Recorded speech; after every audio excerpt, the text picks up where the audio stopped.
જ્યારે અન્ય સ્ટોક પર આપણે નજર કરીએ તો આજે અલ્ટ્રાટેક સિમેન્ટ અને એનએમડીસી ખાસ ફોકસમાં રહ્યા છે, કારણ કે અલ્ટ્રાટેકના Q3ના અપડેટ જાહેર થયા બાદ સ્ટોકમાં નરમાશ છે, પણ એનએમડીસીમાં આજે સારી ખરીદદારી જોવા મળી છે. તો સહયોગી આરતી પાસેથી વિગત લઈએ. આરતી, સૌથી પહેલાં તો જણાવો કે અલ્ટ્રાટેકના Q3 બિઝનેસ અપડેટ કેવા રહ્યા છે? જી, અલ્ટ્રાટેકની વાત કરીએ તો Q3 બિઝનેસ અપડેટ જે છે તે આમ પોઝિટિવ છે, પણ અનુમાન કરતાં નેગેટિવ આપણને આવતા દેખાયા છે.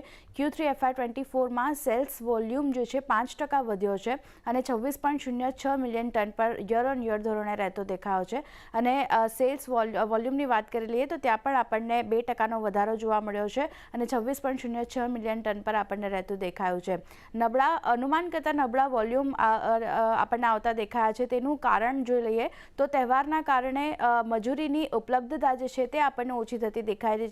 દિલ્હી NCRમાં જે પ્રદૂષણ હતું તેને કારણે એક નિયંત્રણો જે છે તેના કારણે અસર આપણને સેલ્સ વોલ્યુમ પર બનતી દેખાય અને દક્ષિણના અમુક પ્રદેશોમાં જે વરસાદ હતો તેને કારણે કન્સ્ટ્રક્શન એક્ટિવિટી પણ અટકાતી જોવા મળી, તો તેની પણ એક રિએક્શન અને જે અસર છે તે આપણને સેલ્સ વોલ્યુમ પર જોવા મળતી દેખાઈ રહી છે. તો આમ ઓવરઓલ જે Q3 બિઝનેસ અપડેટ છે તે પોઝિટિવ છે, પણ અનુમાન કરતાં નબળા Q3 બિઝનેસ અપડેટના કારણે સ્ટોક જે છે તે આજે નેગેટિવ રિએક્શન આપી રહ્યું છે.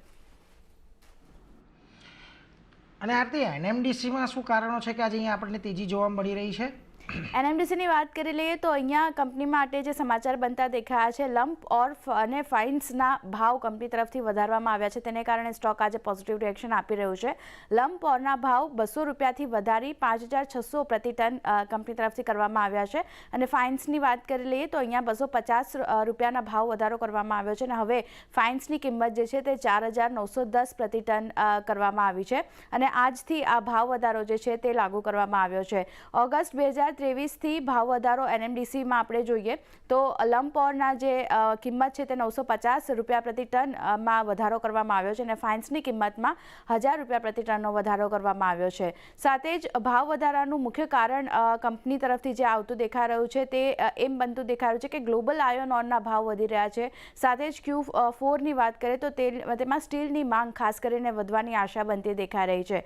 સાથે જ કંપની માટે હવે આગળના ફ્યુચરમાં શું અને કઈ સ્ટ્રેટેજી કામમાં આવશે તેની પર વાત કરી લઈએ તો આયર્ન ઓરના ભાવ મજબૂત રહેતા દેખાઈ શકે છે આવનાર દિવસોમાં અને ભારત જે છે તે આવનાર 18 મહિનામાં 24થી 25 મિલિયન ટન સ્ટીલ નિર્માણ ક્ષમતા જે છે તે પણ ઉમેરશે તેવા અનુમાન જે છે તે લગાવવામાં આવી રહ્યા છે. સાથે જ કંપની પાસે માર્કેટ કેપની વાત કરીએ તો માર્કેટ કેપના 18% જેટલી રોકડ અત્યારે કેશ કહીએ જેને આપણે તે અત્યારે પડી છે, તો તે પણ એક કંપનીને જે છે પોઝિટિવ સપોર્ટ જે છે તે આપતું દેખાઈ શકે છે.